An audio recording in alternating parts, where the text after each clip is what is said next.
కామారెడ్డి జిల్లా బాన్సువాడలో అంబలి చలవేంద్ర కేంద్రాన్ని మాజీ స్పీకర్ ఎమ్మెల్యే పోచారం శ్రీనివాసరెడ్డి ప్రారంభించారు. ప్రముఖ వ్యాపారవేత్త నాగులగామ వెంకన్న గుప్తా తండ్రి గిరిమయ్య గుప్తా జ్ఞాపకార్థంగా చలవేంద్రాన్ని ఏర్పాటు చేశారు. తండ్రి పేరు మీద అంబలి కేంద్రాన్ని ఏర్పాటు చేసిన వెంకన్నకు పోచారం శ్రీనివాస్ అభినందనలు తెలియజేశారు. సిల్వర్ జూబ్లీ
సిల్వర్ జూబ్లీ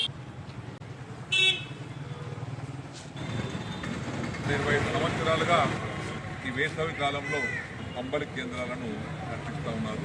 ఇది 25వ సంవత్సరం. 24 సంవత్సరాలుగా వరుసగా రోజు 500 నుంచి 1000 మందికి సరిపడు అంబలి తయారు చేయించి ఆకలున్న వారికి, సహాయమైన వారికి, అవసరం ఉన్న వారికి ఎవరైనా సరే ఆ ఊరు ఈ ఊరు ఆ కులం ఈ కులం ఆ మతం ఈ మతం ఆ పార్టీ ఈ పార్టీ లేకుండా ఎవరికైతే అంబలి తాగాలని ఉందో, కడుపు నింపుకోవాలని ఉందో, దాహం తీసుకోవాలనుకుందో వారందరికీ హృదయంలో ప్రతినిత్యం ఈ వేసవి కాలంలో ఈ అంబలిని ఏర్పాటు చేస్తున్నారు.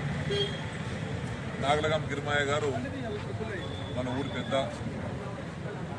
వారు మన మధ్యలో లేకపోయినా వారి కొడుకు వెంకన్న గారు వారి తండ్రి జ్ఞాపకార్థం ఈరోజు ఇక్కడ అంబలి కేంద్రాన్ని ప్రారంభించడం వారిని మనస్ఫూర్తిగా వెంకన్న గారిని అభినందిస్తాము.